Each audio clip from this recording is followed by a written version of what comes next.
You're live.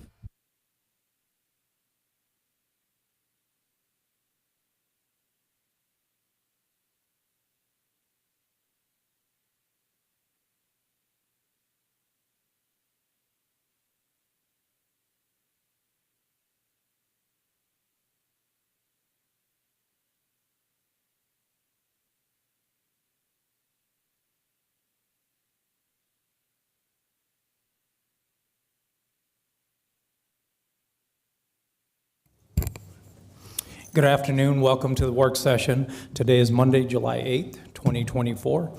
It's approximately 1 p.m. I'm Mayor Enriquez. We will start with a moment of silence for the brave men and women of the United States Armed Forces, as well as our police and fire department as they keep our city safe 24/7.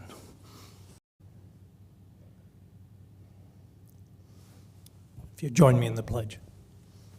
I pledge allegiance to the flag of the United States of America and to the republic for which it stands, one nation, under God, indivisible, with liberty and justice for all.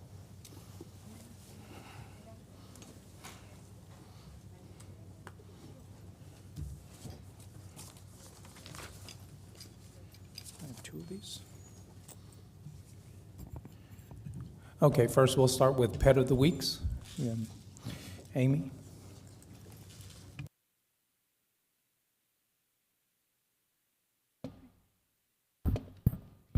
Hello everyone, my name is Amy DeFelix. I am one of the rescue coordinators for the Animal Services Center of the Mesilla Valley, and I pick and present the Pets of the Week every week.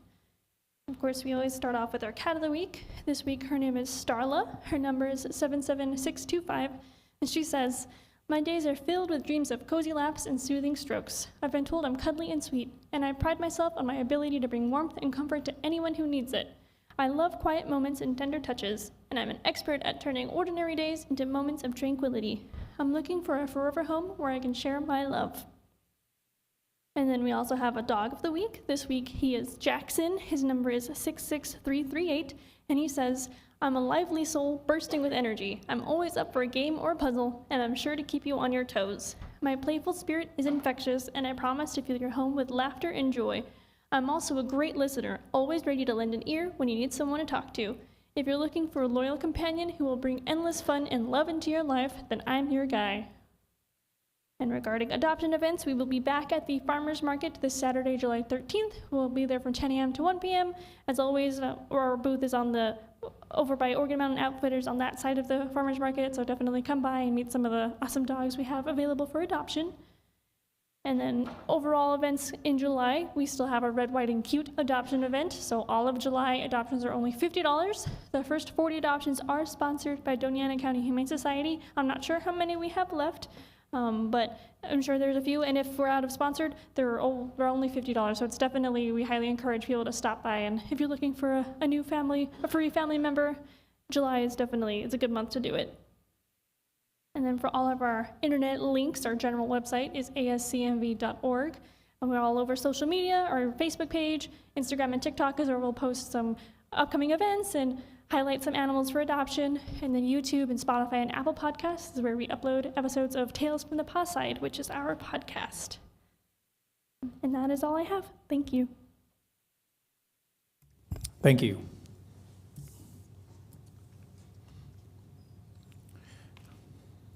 Next, we'll go with our agenda items, 2.1, annual updates from Economic Development Partners. First, it'll be Film Las Cruces, and then the Farmers and Crafts Market of Las Cruces. Good afternoon, Mayor, City Council. Chris Favor with Economic Development for the record. So real quick introduction. Every year we have all of our department partners come up and make an annual presentation. This year we're breaking it into two parts. So today we're going to have Film Las Cruces and then the Farmers and Crafts Market. Coming back on August 12th, we will have Mesilla Valley Economic Development Alliance and the Downtown Las Cruces Partnership. So I'm going to go ahead and turn it over to Anjahata with Film Las Cruces. He'll give you a quick update on what's been going on with their organization and some of the filming trends in and around Las Cruces. All right, thank you, Chris. Thank you.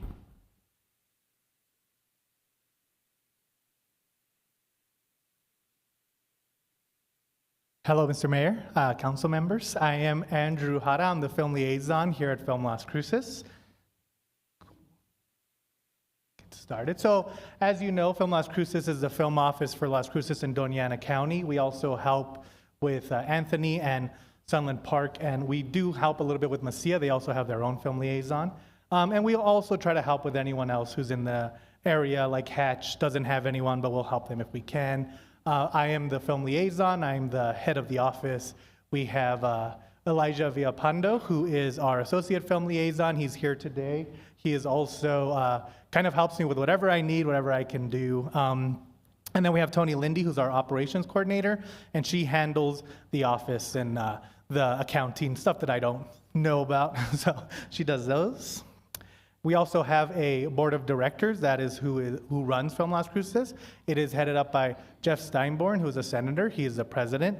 Then we have Pepper Gallegos, who's our vice president, Christopher Stanley, who's the treasurer, Denise Lefrance Onjaga, who is our secretary, and then the rest of the board is made up of Matthew Burns, Stephen Osborne, Mark Vasconcelos, Dave Witt, Mitch Fowler, Linwood Spinks, Stephanie Strahander, Marilyn Brindis, Christina Ballo, and Jerry Protzeka. And they are all made up of they come from different areas of the industry, whether it's Matt Burns is working at DACC in the film program, Natalie Strahander is a teacher there, Marilyn Brindis works in a production company called Camera Hog, she owns it, Christina Ballo is the owner of EMCO, so we really try to pick from all different aspects of the industry to kind of get as broad of an idea as we can from our board. So our deliverables to the city are to promote the Las Cruces film industry, both to when productions are in town and also when productions are not in town. One of our main things is we'll reach out to productions if we think they have a movie that might work in Las Cruces, or even sometimes if they don't, just to kind of stay in contact. We'll reach out to them, see if they can, maybe we can get their script and see if we can fit it here. We'll do scouts with them and everything, just to try to get them to A, know about Las Cruces, and B, know what we have here. We, of course, handle the film permits, which is anytime a film needs the public, we'll have them do a permit. Sometimes even when they're doing private property. One of the big ones is if there's a crime scene, we don't want someone walking by and they see a crime scene and they call the cops and the cops show up. We want the police and the authorities to know about it beforehand, so if they do call, they have that answer. And so that's one of the reasons for film permits. Of course, if they need to shut down an area of the city, the same thing. We promote the local film force and we help to grow it. We have our database for not only crew, but also vendors and talent. And then, of course, this goes into listing of all local support systems available for film productions, and then site location assistance. And I'll get into a little bit more of it, but these are the main basics. And as you can see, we had a very productive year. We'll also get into these numbers, but from our requirements, as you can see, we hit all of them. We've just had a very successful year. And with film, you never know. We'll have a movie that was here for 3 months, and their budget was a little bit under $1 million. But then we'll have a movie that was here for 3 days, and their budget was $5 million just for Las Cruces. So you really never know. It's a lot of trying to reach out to productions and just staying consistent on our end so that we can make sure we're hitting all these numbers. So we're going to go over the economic impact first. This is specific to the city. Under worker days, our baseline is 1,000 and we hit 5,000. So worker day is every day that someone locally is working, whether it's cast or crew. And so, and then just kind of adding all those numbers up with the amount of crew they have, which is beneficial if they hire more local. For production days overall, that's just the number of days that they were actually here filming. Our baseline is 140 and our production days was 191. Again, those productions that last longer, they do add to that. They help us with keeping the days longer and also helping the crew. Our local spend was, our baseline is 1 million, and this year we hit 6,831,656. Cool. Okay, so our inquiries is just when productions reach out to us or when we reach out to them, we kind of all put it together. A location package is when a production sends us a script or even some of the ideas. We'll kind of pick locations from Las Cruces just to show that these places are here. Like, we just did one the other day where they needed an abandoned prison. Of course, we have the abandoned Doñana courthouse, so we were able to show them that. It's just to let them know, like, these things are here in Las Cruces. For crew information, that's usually when they ask for either for our database or when they're asking for a specific crew position, like makeup or first assistant director. We'll send them the people that are in our database to them, and that's just what that is. Vendor information, it's the same thing, but with vendors. And then in-person location scouts, one of the things that we do is we help with the productions to do that initial scout before we give them to the location manager so that they can be officially hired. It's just to show them again that these things are in Las Cruces, to kind of introduce them to the city, introduce them to our vendors and to our crew. It's just a good way to A, kind of get them excited about the city, and also to show our infrastructure has been growing and how much it has been. Social media has always been very popular with Film Las Cruces. So as you can see, for social media, we had 171K plus people reach. That was our reach, and then we had 117 posts, and then we had 79,000 page views. One of the things is there isn't a dedicated casting agent here in Las Cruces. So what we do is we have what we call a casting blast, and so productions will send us their requirements, whatever it is, for the crew, and then we'll send it out. That has been very successful. We actually sometimes get productions saying, "You've done enough, we don't need it anymore, take it down." And so our film crew here in the city knows that social media is one thing that we are very up to date on, and we try to help them as much as we can. For film permits, our baseline was 15.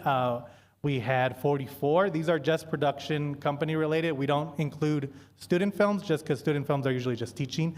So these are just productions. And again, this is one of those things that's just based on the productions. Like, some productions just need one location, some productions need a bunch. It's really just depending on what that production needs for the film.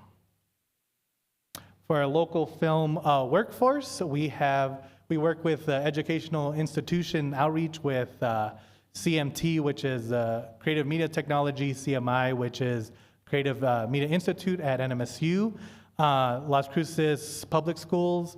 For verified people in our database, our target is 280. We have 676. One of the things we do also is we reach out to productions to make sure that we reach out to crew members, especially when we're visiting sets, to make sure if there are any people who don't know about our database or aren't on it, we try to get them on it so that when productions go to our database, it's as comprehensive as possible. We also have workshops and trainings. Some of the workshops we have is every other week. We have a screenwriting workshop at our office. It's open to the public.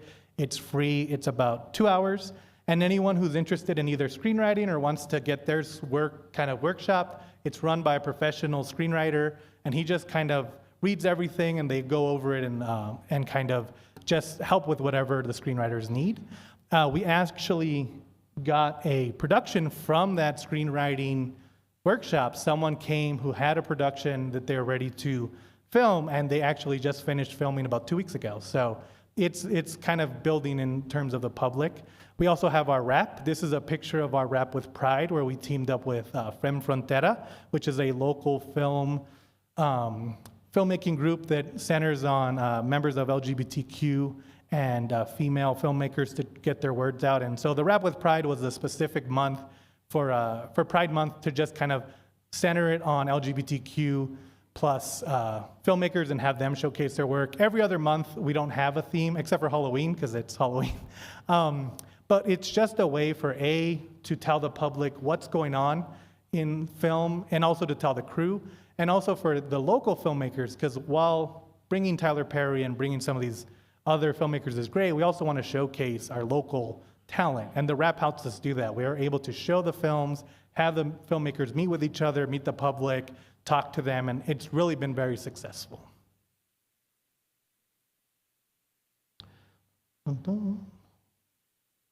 So this is our vendor program, the film-friendly business program. Our target, again, was 121, and we hit 189. And that's just, mainly it's just getting businesses to sign up and explaining to them the requirements of film. Sometimes with film, they might be shooting from 6 p.m. to 6 a.m., And so we want the businesses to understand that before they sign up, just so that they know what they're getting into. We also want to tell them, because film is a lot bigger than people think. I think people always want to kind of just think about the actors and the directors, but there's construction, there's makeup, there's hair, there's coordinating, there's travel. And so we want to make sure every business that's in Las Cruces has an opportunity to work with film or get on a production, because again, one of our main goals is to let people know that, like, oh, it's not just the actors and the directors, it's so much more of the industry. And then location assistance, our target is 650, and our location database, we now have 983. Again, it's just talking to talking to the location owners, whether it's a private residence or whether it's a public establishment. We want them to know the requirements, because again, you know, sometimes they might just want your house for one day, they might want it for 3 months, and so we want you to know who to talk to, what you're kind of expecting, and not only that, but like if anything goes wrong, we want them to know, hey, you have someone here who can help you with that kind of stuff. Although, thankfully, most of our productions are very respectful, and we haven't really had any big hiccups in terms of locations and everything. But there has been a lot more interest, so we're very happy about that. And then one of the things I did want to mention is that we have people like, there is a crew member named Patrick Sanchez, and he started as a PA, and he was able to work on some of our productions and make his way up to location manager this year. And so it was only because we had so many productions this year that he was able to kind of move up in the industry. And that's kind of an example of someone who's local, who is able to stay here, but also build their career from here. So it's very happy to be able to see these people who are building up as they kind of, as they get to stay in the area. I also, no, sorry, that was it. I also have a quote from Stephen Graham, who was a producer on one of our productions, Summer Machine. He said, our experience with the film, with the Las Cruces Film Office was great. Andrew Hutt and his team were very helpful from the early stages and scouting to prep and right through production. We felt welcome and supported, and will definitely be back. So that's one of the things that we're trying to do with every production, is have them feel welcome so that they know that the industry is here and that we want them to come back. And usually, even we had a feature that ended on Saturday, and we did 2 scouts with their producers just because they were so interested in continuing to work with Las Cruces. That ends my presentation. Any questions? All right. Thank you, Andrew. Any Councilor Flores? Thank you, Mayor. And thank you very much, Mr. Hara. The film, I wish Jeff Steinborn was here for him to whatever, but I was thinking he's not in Santa Fe yet. So, but anyway, thank you so much. And I'm very happy to hear that you're reaching out to the local businesses to serve whatever needs you have. And maybe Chris has that information, the revenue that's brought in. Do we have a breakdown on that? And while he gets up here, I just, the scouts. How many scouts do you have? Oh, sure.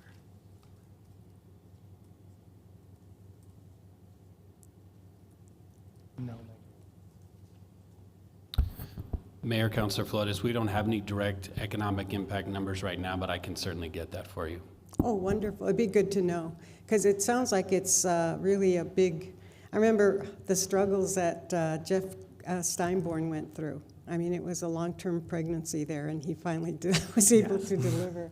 And I just want to thank you as well, Mr. Hara. So the employees, are they all from Las Cruces or from our little surrounding towns? I mean, we're a little city too, but are they all from this local area? Yes, Ms. Councilmember. It depends. We try to get them as locally as possible. It's beneficial for everyone, including the production. They save more money if they hire locally. So what we've noticed is that now they just seem to be hiring outside of the area when they absolutely need it. And that's why, again, we're kind of focusing a lot more on getting people like Patrick Sanchez to get those head roles, because we have a lot of below the head department, and so we want to get as many people as head so that they can hire one. Another one was Loris Allen, who he has not only become a production designer, but he has opened his own prop house here in Las Cruces called the Gold Room. And that's one of those things where since he has both of those things, every production that's been in town, he's been working on it just because, again, he's local and it's easier to hire them. So I would say right now, it's probably about 50 to 60% usually is from local. Local, meaning how far north, how far south? Just I mean, in the the- south isn't very far from here, but. In the county. In Oh, the Doña- county, yeah. okay. That's what I was reaching, yeah, because I Hatch people and people from Right. Anthony and all that. I was really happy to see that Tyler Perry did a film here, because I really follow his movies. They're always, they're universal, you know, life and its tragedies or whatever, challenges. That's all I have. I just want to thank you very, very much for making this happen.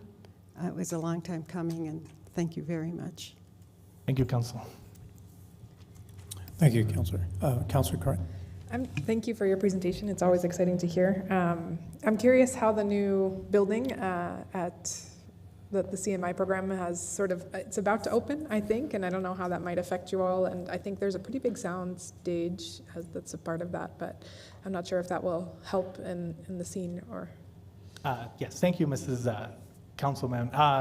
So it hasn't opened yet. It's planned to, it should start accepting students. Also, it's a DACC, not CMI. But it is planning to start accepting students in August, and it should officially open in September. But that should be a great help to us. They can't let people use it yet, but they have told us, like, if we can fit it in the space of their breaks, we can possibly use it. So it's going to open another window. I think right now, our biggest the biggest issue we have, which hopefully 828 will also solve, is a sound stage. And CMT will provide that. Even if it's not as big as normal ones, it'll still provide, especially for car scenes. So we're very excited for them to open. And of course, with that, you also have all the students will now learn how to work on a studio, because it's not the same as working on the outside. It's very controlled, which you need to learn how to do that. So again, that will also help kind of add to our crew base. So we're very excited for those kind of additions. Thank you. Thank you. Anyone else? We're good? Councilor Flores, anything else? Oh, pero No? Okay, good. No, thank you, Andrew. Thank you for the update and always exciting news. Thanks. Thank you. Thank you, Mr. Mayor, and thank you, Councilman.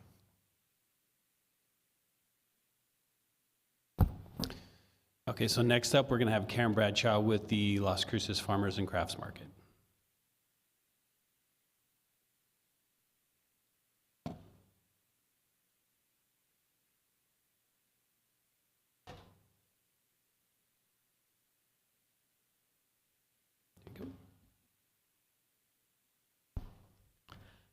Good afternoon, everyone. I'm Karen Bradshaw. I am the market manager for the Farmers and Crafts Market of Las Cruces. And basically, I'm going to start with letting you guys know that part of what the market does is we provide support for both our farmers and families in both the county and the state with the SNAP program. Others know it as food stamps. The state has a special program, Double Up Food Bucks, where they provide us a grant where we can automatically double what people use for their SNAP program for free. The Women, Infant, and Children program is available at the market through some of our farmers, and also the Senior Farmers Market Nutrition program is available. For general market information, at the moment we have 158 permanent vendors, 109 temporary vendors, though will be bringing in 8 new vendors this week. We have 61 musicians, of which 11 of them are under the age of 18. We have over 150 nonprofits and community outreach groups that set up at the market or have the ability to, plus city and state agencies. And of course, as Animal Services state, they will be with us this Saturday. Advertising for the last fiscal year, we continue to utilize the rack cards at both hotels, visitor centers, Chamber of Commerce and whatnot. We have social media, 2 Facebook pages, Instagram, as well as the market's website. We use Adams Radio for our radio remotes and commercials. We do have advertising through New Mexico Magazine, and we are also joined the Southwest Contemporary Magazine this year. Let's see, American Farmland Trust.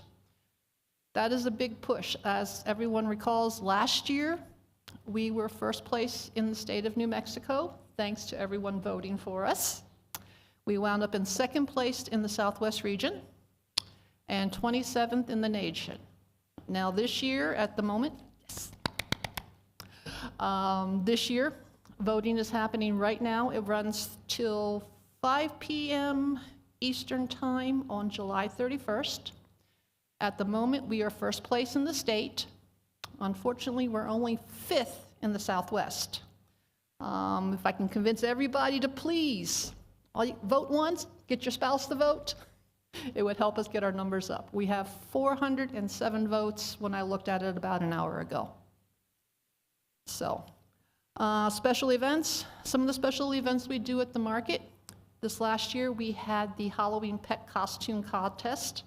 We had 10 entries, and some of the local businesses were kind enough to provide us prizes for that. It was a lot of fun. The pets were so cute, and we even had some of the owners dress up to match their pets. And then, of course, our big annual Easter egg hunt, where we have the Easter Bunny, and our vendors hide eggs throughout the entire market. This last year, we had 8,000 eggs that we distributed. This coming year, we're hoping to do at least 10,000. And that's it.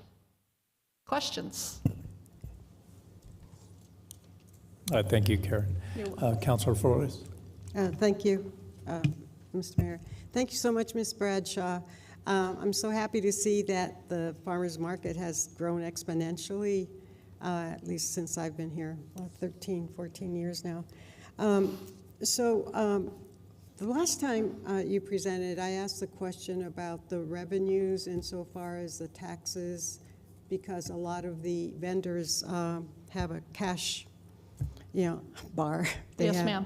So I was wondering if there, and I haven't asked our department to see, our economic department, to see if there's been any headway on that, or if there's any tracking of that. Nothing? We have no ability to track. And in fact, the state changed their parameters where it's made it even more difficult for us to even access our vendors' accounts. Wow. Well, how, so the state is the one that regulates the farmers markets throughout the state? No, ma'am. That's just The regulatory- as far as any access to revenues, anything like that, that is, all of our vendors are individual businesses. They are in charge of their own finances. Mm-hmm. And the only thing that we attempt to do per our agreement with the city is to ensure that our vendors are at least filing their gross receipt reports With the city? with the state. With the state? Yes, ma'am. Gross receipts reports must be filed with the state of New Mexico. And per our agreement with you guys, we do verify that the vendors do that, but we do not have access to the reports themselves that they file. Mr. Faber, is there any way of tapping into that? Legally or illegally, anyway, anyway, we can get our share Mr. of Mayor, that. Councilor Flores, and so you're looking for specific revenue related to each of the vendors? I don't know that we would have access to those reports, but maybe we could work with the market staff to do some sort of a survey, an unofficial survey, to kind of gauge maybe the ranges of revenues that they're bringing in, to give us an idea of, how successful they are. Well, I think they've been very successful. I think that, the city should be benefiting a little bit too. I mean, after all, it's we do have that agreement, and it's our plaza and our beautiful downtown area. So I was just wondering if had been any progress or any change in that. We Thank do you. inform our vendors that the tax rate code that they are to use is the one for the TID district. We ask them to please use that. That way all the gross receipts that do get reported go directly into the TID for the downtown area.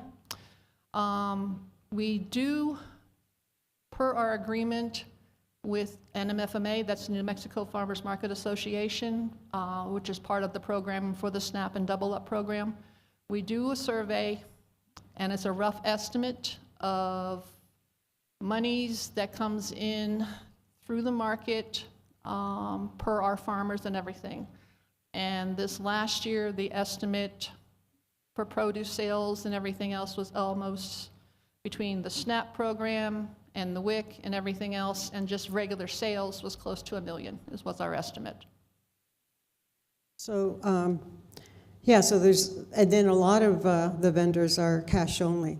Correct. So Actually, there'd be no way of so tracking that. yeah, we have a lot of vendors that are cash. We have other vendors that, yeah, it's a lot of card as well.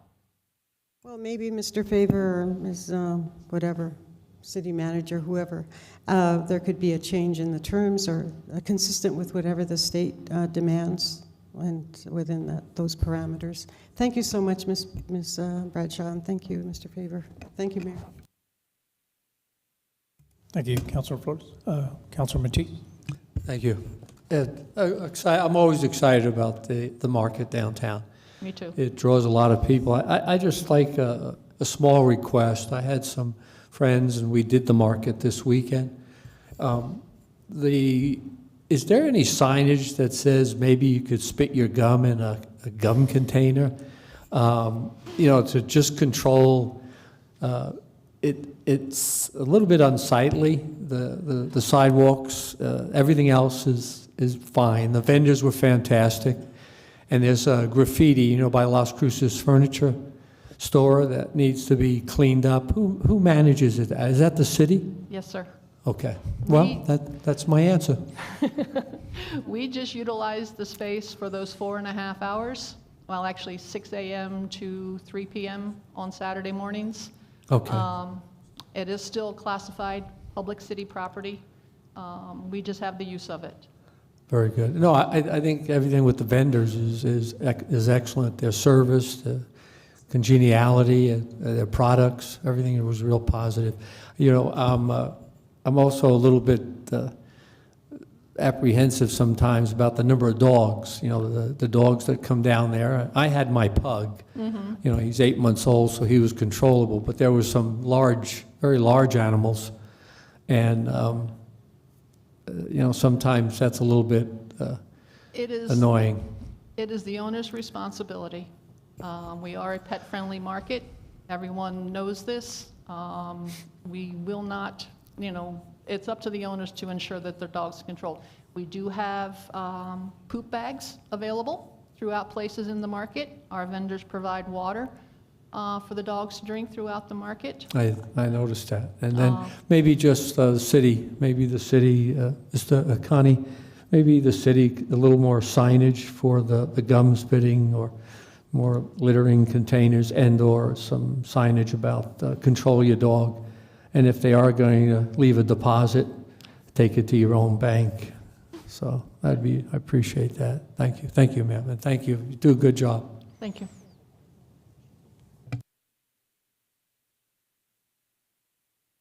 Anyone else? Nope. Well, Karen, thank you. Thank you for the update, and we will all be sure to vote. Thanks for the reminder. We will all vote, and then you're going to have to come back and remind us so we can challenge council and the city manager on the costume day and dress like your pet. Councilor Matisse just mentioned his dog, and I think he'll. Okay, there we go, yes. Yeah, we'll. All right, we will So- definitely send a reminder out. Yeah, I can a dress reminder like so we I can can dress challenge like a each other. pug, and I can Yeah. look like a pug. Thanks. All right. Thank you very much. Thank you.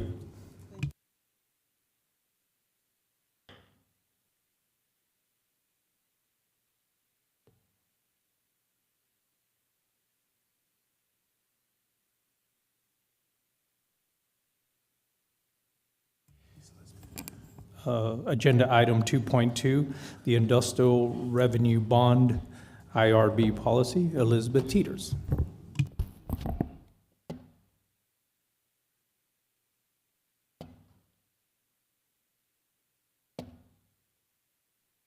Good afternoon, Mayor and City Council. My name is Elizabeth Teeters, and I am here to talk to you about a potential industrial revenue bond policy that we would like, the Economic Development Department would like to bring forward in the upcoming months. This has been just part of an effort that we have in the past few years, tried to formalize the tools in our toolbox for incentives for the businesses. So this is just another one that we would like to formally have in our policies. And so I'm going to start with talking about what an IRB is. So it is a tool available to counties and municipalities in the state of New Mexico.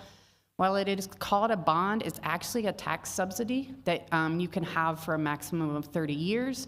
So this could include property tax exemption, gross receipts tax, and/or compensating tax exemption, exemption of bond interest from New Mexico income tax or from federal income tax. So according to the state statute, a project can be financed, which includes land, buildings, equipment, and improvements.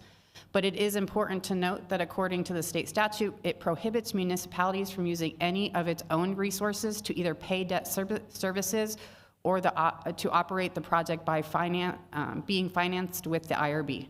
So after the bond is issued, transaction is entirely between the project company and the bond purchaser.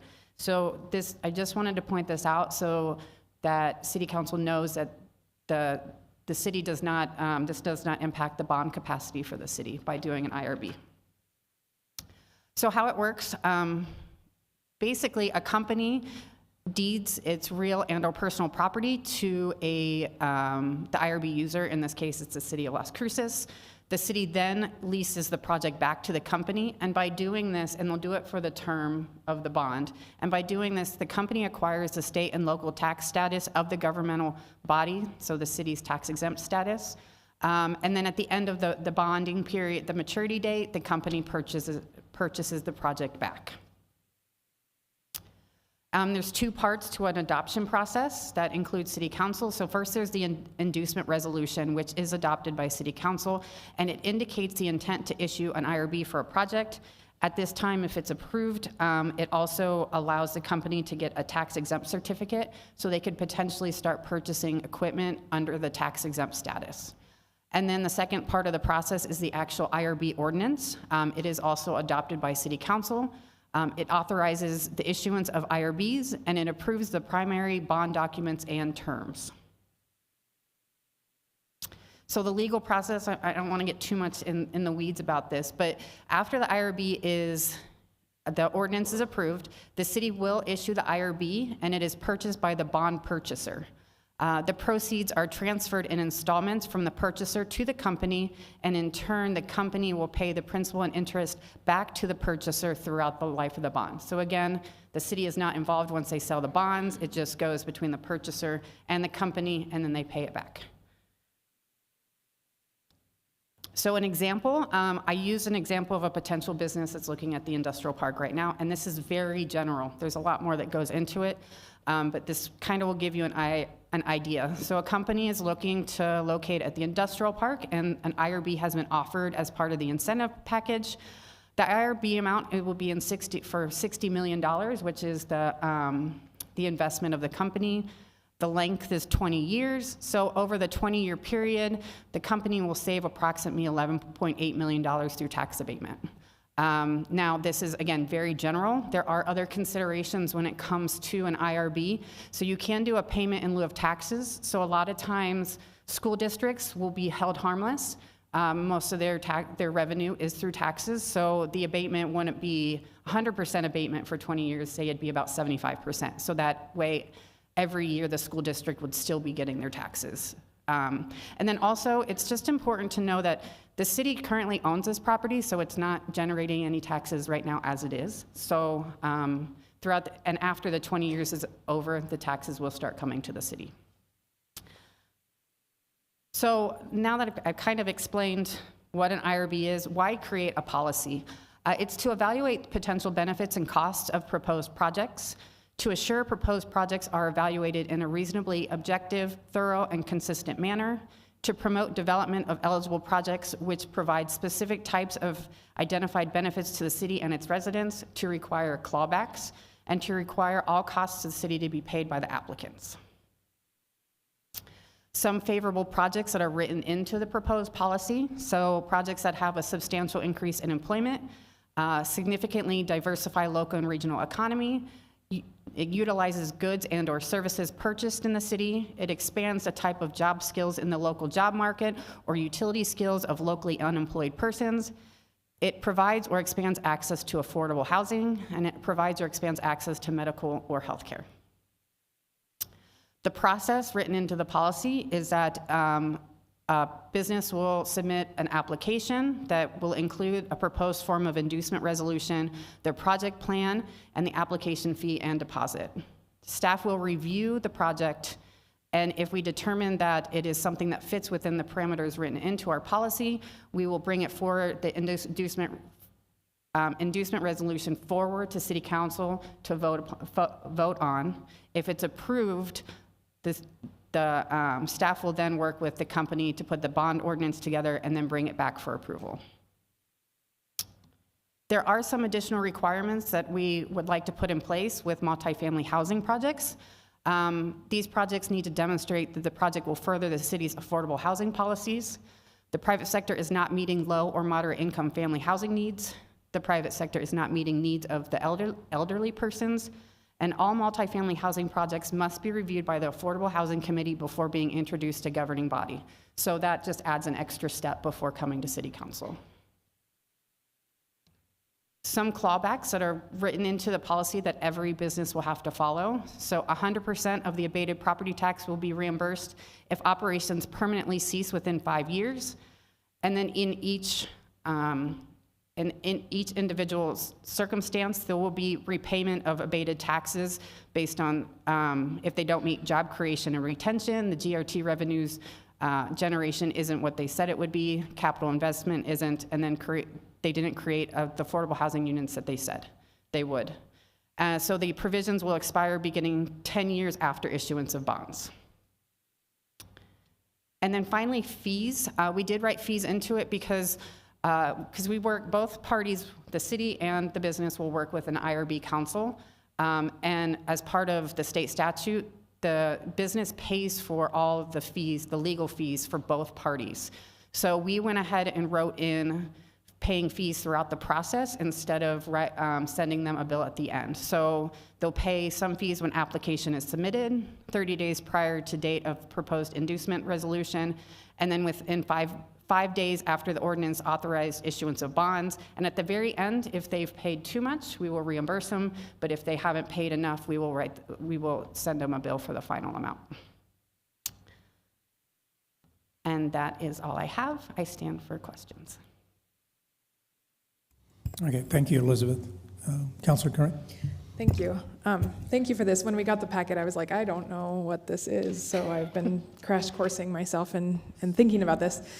And I just have a couple of follow-up questions, and then specific to Section 2 projects of specific interest, I have something that I would ask that we might consider, or that might be part of the conversation as we go through it. But just really quickly, I want to kind of use this as an opportunity to educate folks about how we support businesses or do not support businesses in our community. On the internet, which probably not the best place to get information, folks say the city of Las Cruces has made a special deal with Walmart, and that's why we'll never get a Trader Joe's, which I know, of course, is not true. So I just want to put that out there, folks. That didn't happen, doesn't happen. That's not how any of this works. But I would say, would this be that special deal that people are alluding to? And I guess that's sort of one of the questions, not that we would say, oh, Walmart, this is the special deal that we've made. And I'm not saying we have not done that. That's not how business works in the city at all. I want to dispel that rumor, but I do wonder if we're looking at how we support economic development, is this kind of in the normal wheelhouse of things, or is this an exceptional practice why haven't we been doing this already, I guess, is sort of why, and where does this fit into the scope of the packages of economic development that we use, and how will this, it sounds like you gave a pretty good example of how, I don't know if there are other more the industrial park, I think, is a unique situation, but I don't know if there are other applications that you could tell us a little bit more about as well. Mayor, Councilor Coran. So this is, I don't think this has really been used previously because up until a few years ago, the industrial park wasn't a priority for the city. So this has just been, as we put the industrial park plan in place, the overlay district, everything that went along with it, we've been trying to just get everything in place to better compete with other cities that already are doing this. Like the county and Albuquerque already has these policies in place. So it's basically where we are now is, it's just another step to get us at the same level of other communities and other counties in the area. This tool is mostly used for industrial type businesses, so it wouldn't be for the Walmarts or anything like that. There is like, there are other incentives that could potentially bring in retail. I wouldn't say Walmart is one of them, but there are other incentives that we could potentially look into formalizing as well. Yeah.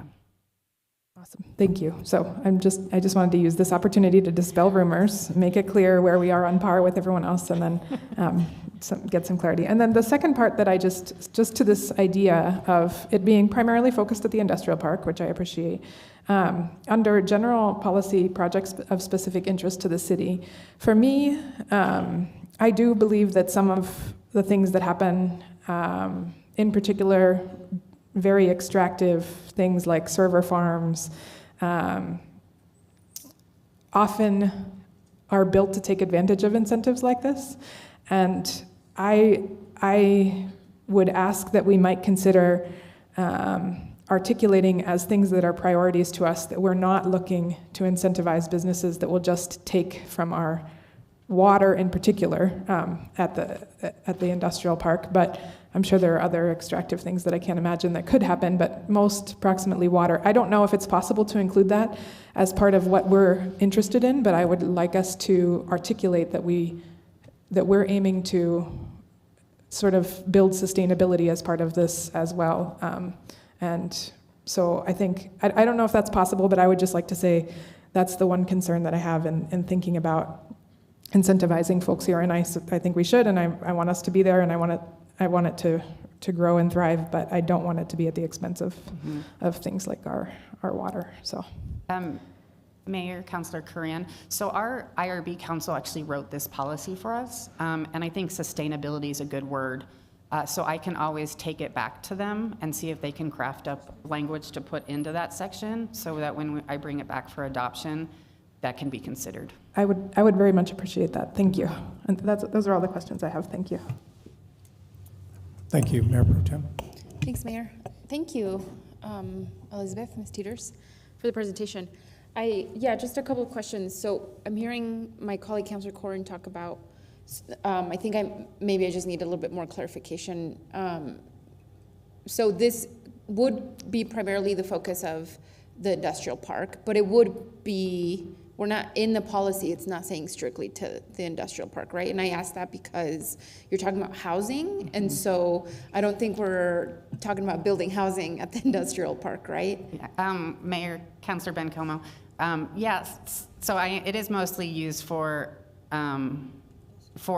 industrial and anti-industrial park, but it is written into the state statute that affordable housing is allowed, which is why I spoke with Ms. Natalie Green and we decided to write it into the policy. So that is, I wanted to make sure it's in the policy so that it could be considered in the future. Can you give me an example of how this would be used for affordable housing development? Oh, see, she's already gotten up. Mm-hmm. Thanks, Natalie. And I know you said Bernalillo and the county are using this already. Is it for housing? Mr. Mayor, Mayor Pro Tem, Bernalillo County does use the conduit financing for multifamily rental housing. We are actually using this process right now with the Padrina Senior Apartments. The difference is the county, Doña Ana County is the conduit financer, so our program was not in place at the time that they were closing on their deal, so we weren't able to be well, we were able, but we weren't prepared to be the conduit financer for their bonding. So the county was kind enough to step in, and they're doing it. So this, as Ms. Teeters mentioned, it just adds an extra tool into our toolbox when we're doing affordable housing development. It helps make the projects more sustainable because they're not paying property taxes on affordable housing. And so it just gives them that extra financing that they need to make the numbers work long-term. Some projects do have other types of exceptions we've been able to get for property taxes, but it's not always applied across the board, and it's really dependent on the assessors. So this gives us a guaranteed property tax exemption for those projects. Okay, thank you. I appreciate that. I think that's helpful to know that this is just another tool in the belt. But I was like, wait a minute, we're talking about housing, and I don't think we're gonna make people Mayor live out Pro there. Tem, so when someone will look up Padrina, they will actually see that the physical property is owned by the county, and they lease it to Padrina LLC for the apartments. Remind me, the Padrina one is the one on El Paseo. Correct. By the high school, right? Got it. Oh, interesting. Okay, thank you, Natalie. I appreciate it. Yeah, I think this helps me a little bit more to be a little bit more supportive of this, because I think as I first read this, I thought, oh, well, we're right now having a big conversation about GRT and increasing the GRT. In the meantime, we're talking about giving some of these big businesses ways out of the GRT. And so that feels a little bit tricky for me, right, to sell to the public. And so I think it's really important that we talk about, like, what are the gains then? Like, what is this community gaining then because of this kind of economic development tool, so that we can be, better champions of it. That would be my only suggestion. Elizabeth, just thinking about the narrative around this. Thank you.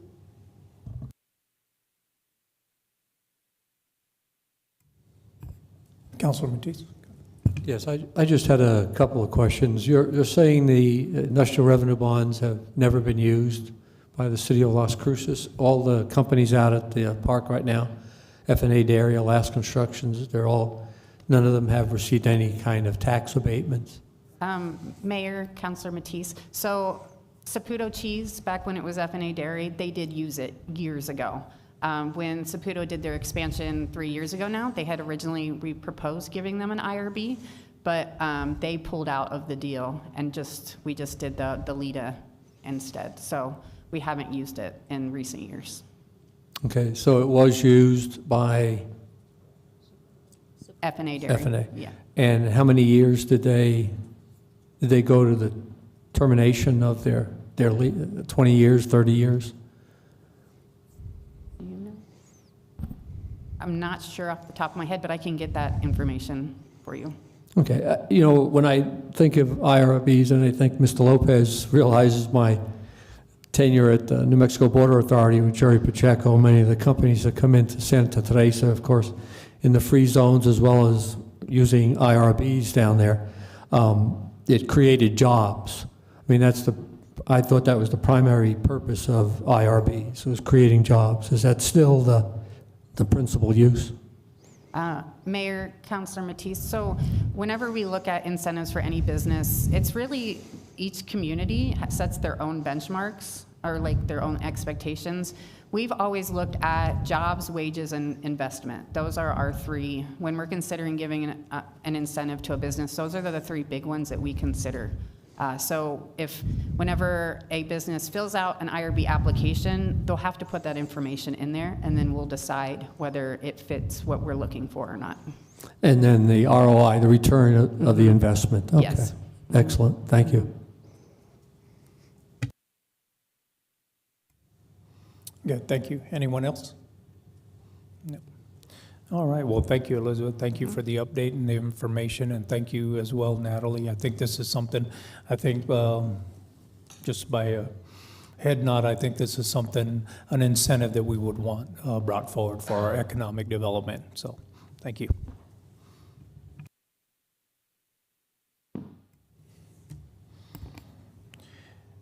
Next on the agenda, item 2.3, accountability in government ordinance discussion. We have our city attorney, Brad Douglas.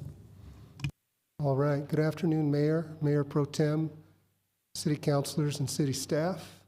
I'm here to discuss the long-awaited proposed revisions to the accountability in government ordinance, also known in the shorthand as the I've heard it referred to as the oversight ordinance. And so I'll jump right in.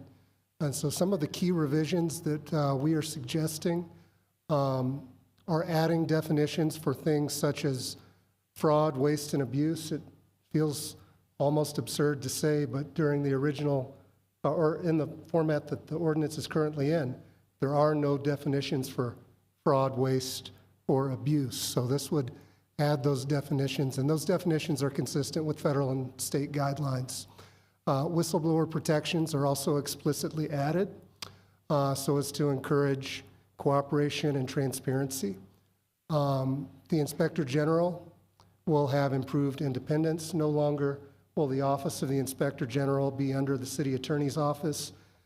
Certainly wouldn't want me or anyone after me in any way limiting or directing the IG's investigations, nor would you want any city attorney potentially limiting or redirecting a city auditor activity. So that's another change that would take place. And so really, throughout this document, the goal was to keep true to the spirit and the intent of the original ordinance while eliminating any kind of ambiguity, while eliminating redundancies. For example, in the current ordinance, a job description is codified. And so it's my position that we really don't need to have a job description codified when it already exists in human resources. And so, as I said, it was our intent to not take any oversight away, to only add oversight. And so one of the new additions would be that the Inspector General will be allowed to attend all hearings and meetings related to fraud, waste, and abuse that concern the police department or the fire department. Another thing that would be added, new functions of the revisions would include oversight for the Office of the Inspector General itself for increased transparency and accountability. It kind of harkens back to the old saying, who watches the watchman? And so that is something that we contemplated and added to the revised ordinance, or proposed revised ordinance, I should say. As I've already stated, our goal was to remove ambiguity by adding definitions and deleting redundant language, to increase oversight of LCPD and LCFD where no IG function previously existed, increasing transparency and accountability for the Office of the Inspector General itself, to help clarify the overall Oversight Committee function, and to increase transparency and accountability for all city contractors, subcontractors, and lower tier contractors. Another thing that we wanted to do was to clarify the Oversight Committee membership qualifications, because we felt that we might be losing out on some otherwise really qualified potential committee members. For example, the way that the ordinance is written right now, you have to arguably be a CPA, someone who is currently a certified public accountant. Doesn't matter if that person had accounting background of 30 or 40 years. If they weren't currently a CPA, they arguably would not be qualified to serve on this advisory committee. Well, we've made those changes. If you have an accounting background, you would now be eligible. Or an audit background, you would be eligible. We didn't want to limit ourselves. Something that I also recommend changing is toward the end of the ordinance, there is a section that states that any violation of the ordinance anywhere is a petty misdemeanor. And so that doesn't really encourage truthfulness, cooperation, and transparency. I know, for example, that if the IG or the city auditor wanted to speak to me, Brad, we think you might have violated some tiny section of this ordinance, the natural reaction would be, I'm not going to speak with you until I have an attorney because this is criminal in nature. It's really unnecessary, in my opinion. It does not foster transparency. And if the IG or the city auditor find actual criminal activity throughout their investigations, they refer those matters to law enforcement anyway. And so I would recommend removing that any and all violations of the ordinance are criminal in nature. and I will stand for questions. Okay, thank you, Brad. Counselor Corinne?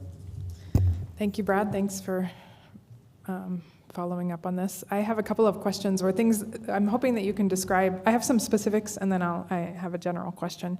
One specific component is I appreciate you opening the language to allow for other folks to be appointed, because I think it's really hard to get people who are functioning as professionals in any field to give up a lot of time to be on an unpaid volunteer committee for the city, which is across the board, but also specific to this.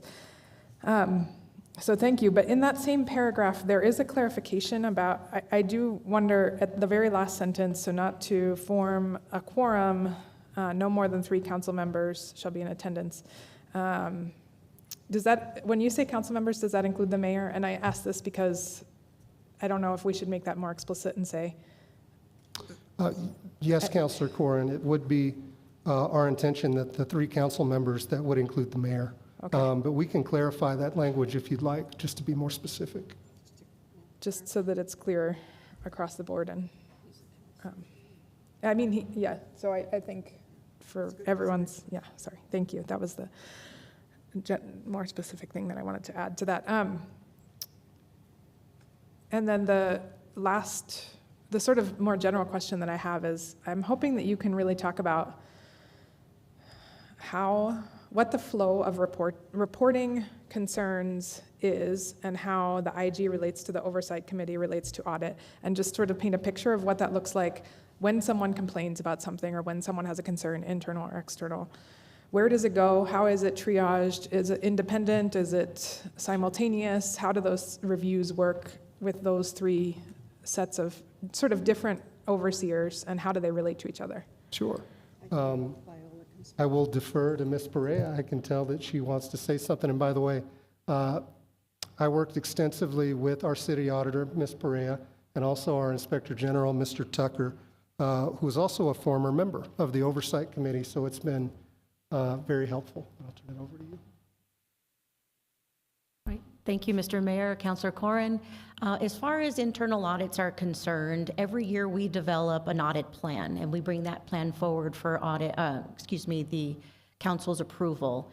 Should there be an issue that arises where a special audit needs to occur, or something that we didn't anticipate initially that we need to add to the plan, we'll bring that forward to the city manager, also report that to the Oversight Committee to let folks know that we're going to substitute something on our plan for that additional issue that has arisen without prior knowledge, and we'll be able to conduct that audit. As far as investigations are concerned, and I don't want to speak for the IG, but I'll give you just a quick background, and then I'll let Charles inform you a little additionally. When a complaint comes through, it has various avenues where it may come to our attention, whether it's in person, verbally in person. We have our hotline. Whether it's a PD complaint that goes through the police department's hotline. There are various avenues where a complaint can be raised. If it does come through either internally or through our hotline process, all of those complaints will get directed to the Inspector General, and he will be able to determine whether or not there's merit to move forward. He can do some additional or initial inquiries to determine the validity to move forward.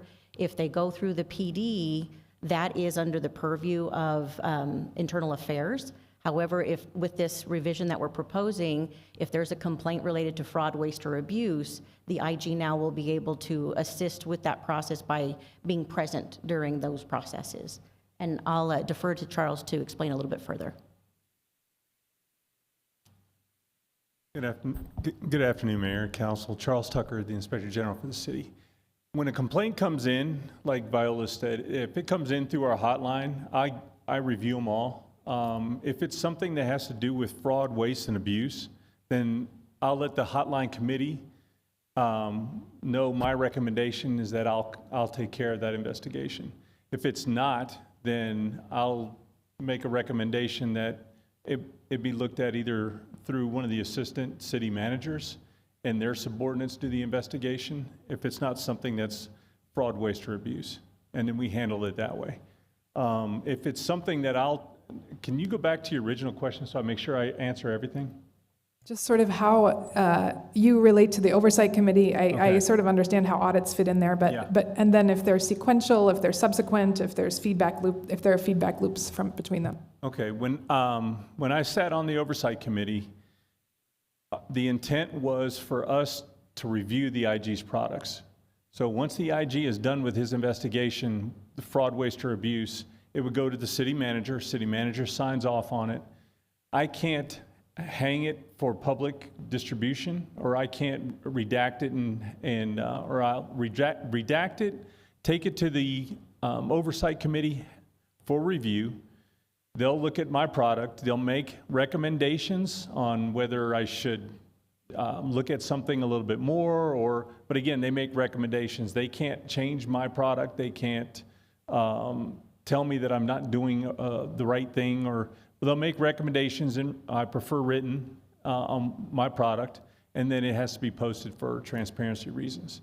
Now, because we don't have an oversight committee right now, I've got a lot of packets. Once we actually have one, we're going to be going through a lot of investigations that have been done so that we can actually put these out for public. But that's something that'll happen once we stand up an oversight committee. Thank you. So the triage happens at your level, Yes, ma'am. generally Yes, speaking? ma'am. Okay, that's what I was curious about, because often people write and say, this city staff member should be fired. And I say that because probably I get 10 emails a week saying things like that. And I hope that someone is triaging those in some capacity, or look, I'm not to dismiss it, but I want there to be a layer of like. Ma'am, I've gotten folks that- complaints from people not flushing toilets in City Hall to, cars being driven crazily. So Okay. I see the gambit of it all. So I Okay. do the initial assessment, and then we'll determine what route that goes to. Not So, flushing, huh? Oh, that's Yeah. ugly. I would like that. No, I'm going to make a public health argument against that one. Thank you. So that helps me understand better where things are going and how the feedback comes. So thank you. Thank you very much. And thank you all for your work on this. Those are all my questions. Thanks. Councilor Flores. Sorry. Me? No, go ahead, Councilor Flores. Gracias. This question is a general question, and I know that Viola did an excellent job when we had that snafu. I don't think I want to go into the details, but I think we all know what I'm talking about. Would it avoid that kind of a scenario? Mayor, Because Councilor it Flores. doesn't seem that this would come, would come under the auspices of that oversight committee. And and very importantly, who oversees the IG? With all due respect, Mr. Tucker. Right. Thank you, Councilor Flores.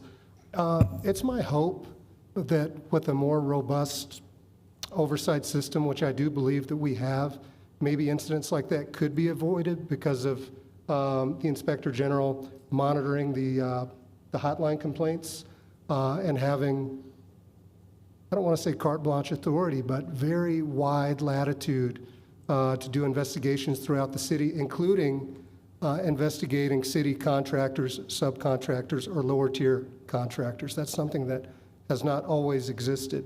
And in the event that any of those parties do not cooperate, it's anticipated and built into the revisions that, for example, we have an allegation of wrongdoing, an allegation of fraud on behalf of one of our city contractors. And Or employee. Or employee. And let's say that the contractor refuses to cooperate with the IG investigation. At our discretion, at the city's discretion, that contractor may be barred, or rather disbarred, from doing business with the city for a prescribed amount of time at our discretion. And so this has some real teeth in it to encourage transparency and cooperation. It's kind of like the inverse of what I was speaking about earlier. If we have a city employee who may be accused of some wrongdoing, at some point during the investigation, if it truly does turn criminal, then our IG will turn the matter over to law enforcement. But if it's not criminal in nature, we don't want to make every possible infraction criminal in nature, because then nobody's going to talk to you. They're going to invoke their rights. They're going to want an attorney present. But what we really want is that cooperation. And so the carrot would be taking away the criminal penalty for each and every possible imaginable violation of the ordinance. The stick would be, if you're a contractor who's doing business with us and you're not cooperating with our investigation, you may not be allowed to do business with the city in the future. With regard to your second question, who oversees the Office of the Inspector General? Under our proposed revisions, if there is a complaint concerning fraud, waste, or abuse, and I'm not picking on Mr. Tucker, it could be anybody, but in the IG's office, external review counsel will take over that investigation themselves. The city manager and the city attorney will be notified immediately, so there will be people tracking that. And at the Who are the conclusion- people that would be tracking that? Well, the city manager and the city attorney would be at least apprised of the investigation. But what would prompt the investigation? And with all due respect to the person sitting as the IG, I just want to know about how it all functions and how that person sitting in that position would be checked. Right. And so probably the most common way that would come about would be through our hotline system, but it could also come about through internal complaints or external complaints from anyone in the community. Okay. And there's enough of an oversight, internal oversight administratively speaking? I believe that there will be. Right now, there's very little, and like I said, Well, yeah, we was know being- there's I very was being little. That's why polite. we had that big snafu a few Right. years ago. And so at the conclusion of external review counsel's investigation, they would generate a report for the city manager to review, and then the city manager would take additional steps if appropriate. Great. Thank you so much, Brad. Mr. Douglas. Before we jump out of that, ma'am, it's Charles Tucker with the IG City Inspector General. Can you call me counselor? Ma'am sounds so old. I spent 22 years in the Army. It's hard not Oh, to okay. dress somebody like that. All right. So, I mean, I would call Miss Bencomo, ma'am, and she's like 12. So, Madam. but when we get a hotline complaint that comes in, I'm not the only one that reviews it. I do the initial review, but it has to go out to the rest of the hotline committee for their suggestions and for how we process those. So every hotline, if there's a complaint against me, I don't have a choice. I have to send it out to both ACMs to look at, the HR director, and the city attorney. So all four of those folks review every single hotline complaint that comes in, not just me. So if What about somebody- the auditor? Does the auditor get that also? No. Did you say? No. No. No. We wanted to do that so she could focus on her audits. She does a very good job. Yeah. If it went to her, we'd, anyway, okay. Are you saying I'm not? I don't know you well enough, Mr. Okay. Tucker. We only sat on the hotline committee for a while. Well, I went whenever the mayor didn't go, or Okay. Cassandra, or Tessa, because at that time, I think there It were was only Miss two. Abeda, yes. Yeah, Miss Abeda and. And the mayor. And the mayor. Yes. And he hardly ever went, with all due respect to Ken. So Cassandra would go. And if she couldn't make it, she'd tell me, and I would go. But But the- I really wasn't a member. But that same question you brought up was brought up by Chief Story. When Well, we initially we have sat like down and we were minds. talking, he said, "Who watches you?" I mean, because right now, we don't have anybody watching me.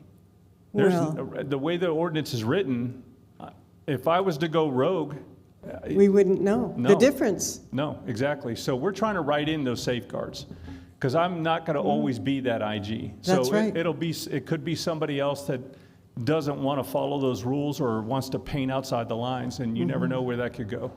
If you give somebody this much power, or the office grows in some cases, and it got real ugly with the IG up in Albuquerque, where she ended up having to completely separate her office from the city. Wow. It got real political. So we didn't want to do that, and we wanted to make sure that we had somebody who could keep the IG under a microscope if needed. So, Okay. And so you participated, and of course, the city attorney, Mr. Brad Douglas, and then Viola Perea Well- participated also in the framing of it? Okay, then Correct. I'm very happy. Thank okay, you. Thank you, ma'am. Thank you, Mayor. Yes. Thank you. Thank you, Ms. Councilor Grant. Oh. Flores. Sorry. Counselor. No. Okay, thank you, Councilor Flores. Councilor Grant? Thank you. Just one question.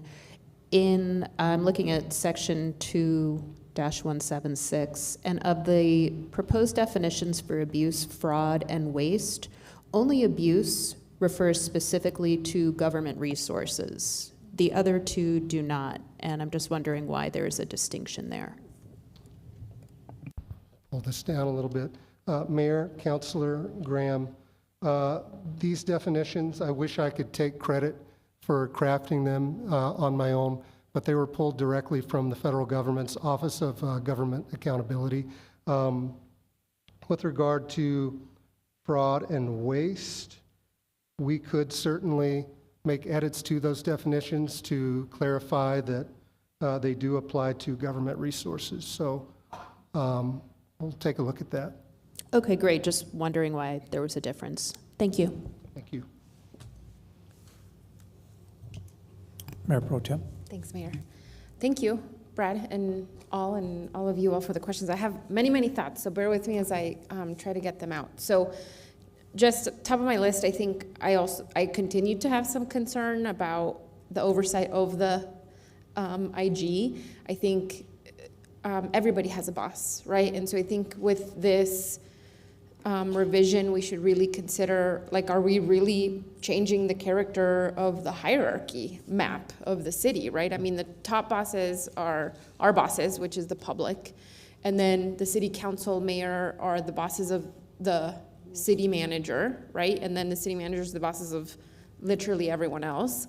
I think even when we think about municipal court, which is sort of like over here, right?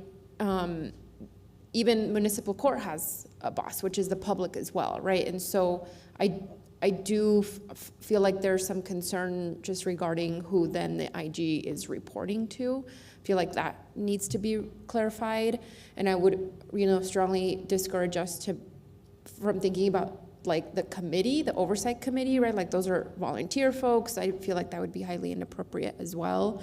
And I mean, I think this is where we also want to avoid saying, well, I guess the IG's office should be an elected position, because then that becomes deeply political. And I don't think that's the point of this kind of office. And so I understand the like messiness of having the IG be under the city manager, but I just, feel like for me, there's still a big concern around how we navigate that, Brad. So good luck to you. No, I'm just kidding. But I do feel like that.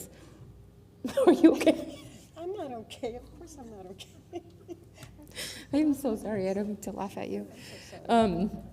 I think there's still room to grow this conversation around the oversight of the IG, just so that we're cognizant of, again, the makeup of the hierarchy of the city as it is. So that's one sort of a little bit of a concern for me. I did go back in preparation for today, I did go back and read the McCard report, and I think this is obviously this huge, like the enormity of what triggered us to be talking about oversight and an IG obviously is important for us to remember, like what's at the core of what we're doing this. And Premises has a point, because I just keep thinking about how do we ensure that in this revision we keep the integrity of effective oversight versus what could spiral into the petty, like the toilet situation, right? Like how do we keep, and I'm not saying to whoever made that complaint that there's not validity in that, but I guess I just want to make sure that at the core of this office and this committee is that integrity. Like we are talking about fraud, waste, and abuse, and so how do we put that into language, Brad? Like I think because in some ways that's sort of subjective, right? And so, do you understand what I'm trying to get at? Mayor Pro Tem, I certainly do. I'll be very candid with all of you. This has been a hard ordinance to revise. Something that I have to, and I'm not very good at following this advice, but something I try to tell myself specifically with this ordinance is don't let the perfect be the enemy of the good. But it is very, very difficult, and I can promise you that these are conversations that we've had internally between myself, Ms. Perea, Mr. Tucker. As it stands now, there's really no oversight for the Office of the Inspector General. And we welcome ideas, but the way that the revisions read, if there is an allegation against the Office of the IG, at least now, city manager and city attorney would be immediately made aware of it, and we would be made aware of it anyway because we get those hotline complaints. And then we would coordinate with external review counsel. And if something very untoward had taken place, then the city manager, at his or her discretion, could take corrective action. But that's a balancing act because we also don't want to live in a world where the city manager, whoever that might be, could be directing IG investigations or stopping them in some scenario.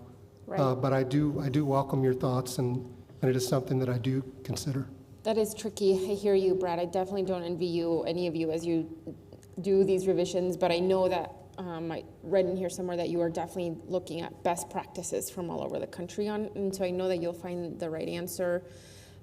Just to clarify, the IG is very much like the city attorney in terms of who appoints and fires that person, correct? Right now, the way the ordinance is written, the Inspector General reports to me.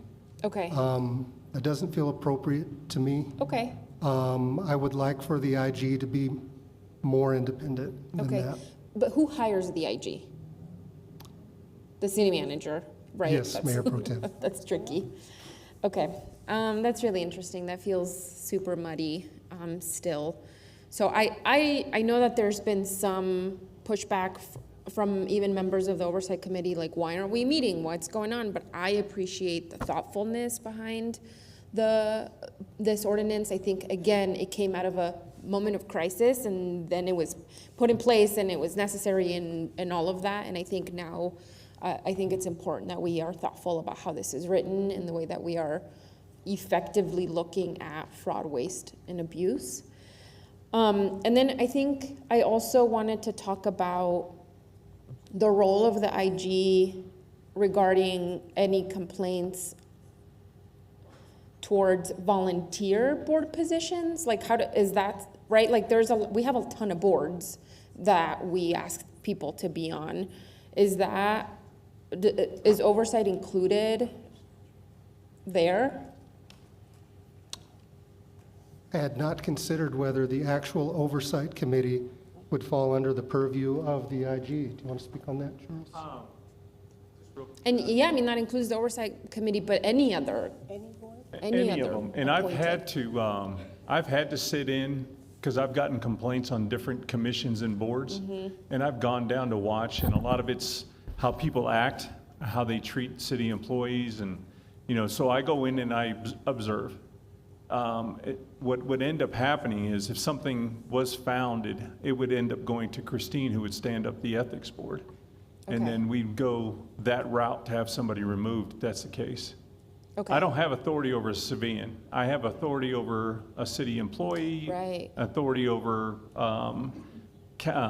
contractors, somebody that has a financial contract with the city, their subcontractors, and even the third tier down subcontractors. Yeah.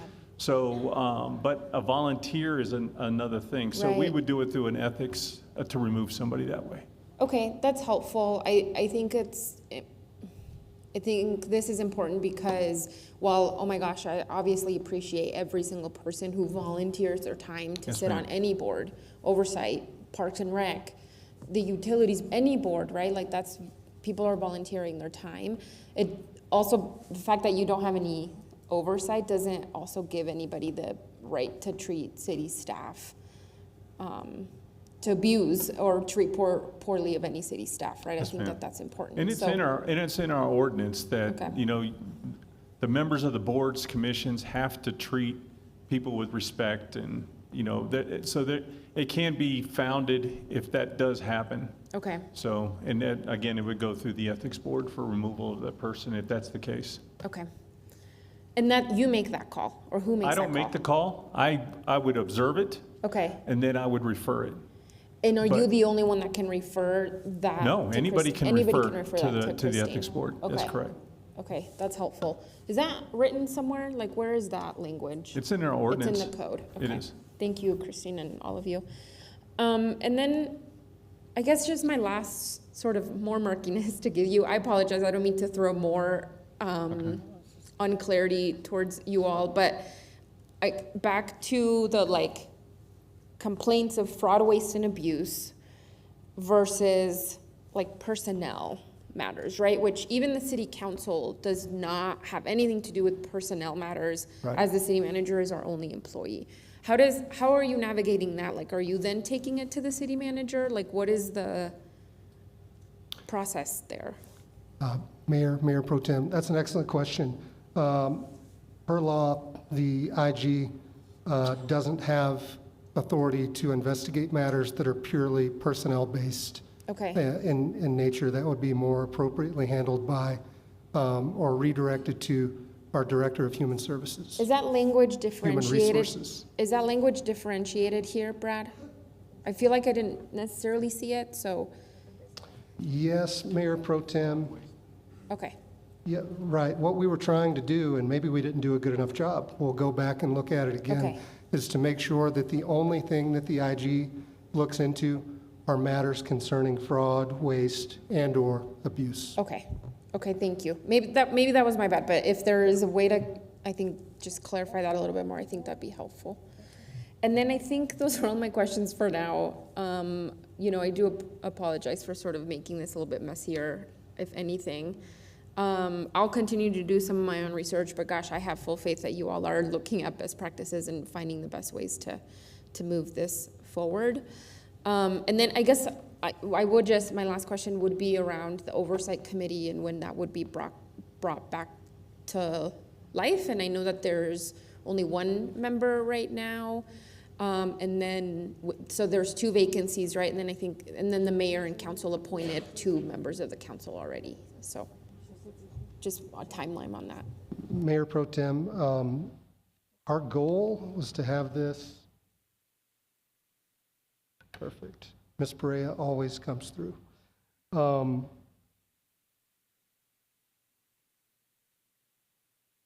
I'm not seeing it, Viola.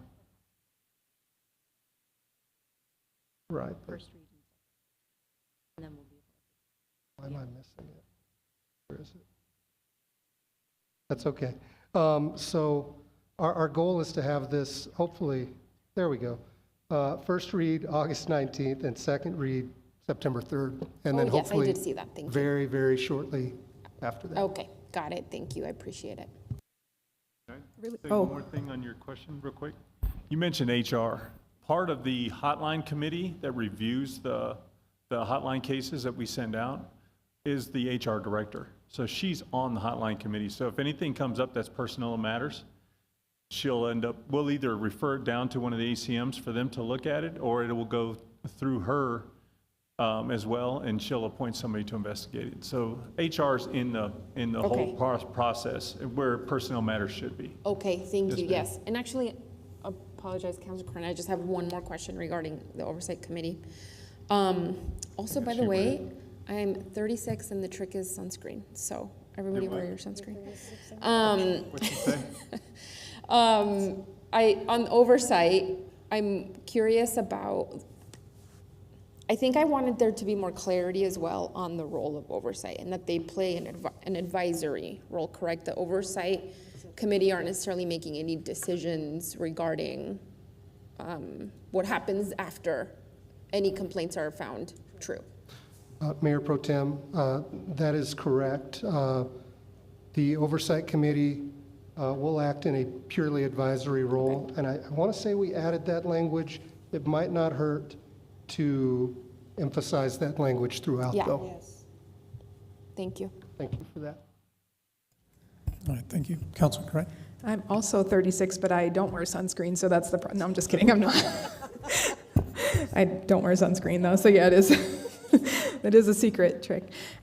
Just really quickly though, my sense is not that any of us are objecting to the loosening of the requirements for the Oversight Committee. I don't think I'm hearing that from folks. So I would say if the September date is the planned date, people could be applying through the boards and committee website now, I would think. It's already open. So knowing and having heard these revised kind of open things, I would suggest that if there are folks who are like, oh, now I can apply, that you can actually apply right now through our boards and committee website. And so just to clarify, like, I think we could get it up and running pretty quickly if folks want to apply now. I don't think anyone's going to object to the change. I don't see any objections to those changes. So it feels like softly we can say, please apply and consider that you might be the person for the Oversight Committee now. Oh, thank you, Councilor Corinne. Good point. And yeah, please, anybody interested, please apply. Anyone else? Nothing? No, just want to say again, thank you, Brad and Viola, for bringing this forward. You know, this has been anticipated, and we do want people, we do want the Oversight Committee. It's all about accountability in government, and we do want to see that. We support it, we encourage it, and again, thank you all for bringing it forward. Thanks. Thank you, Mayor, Mayor Pro Tem, councilors.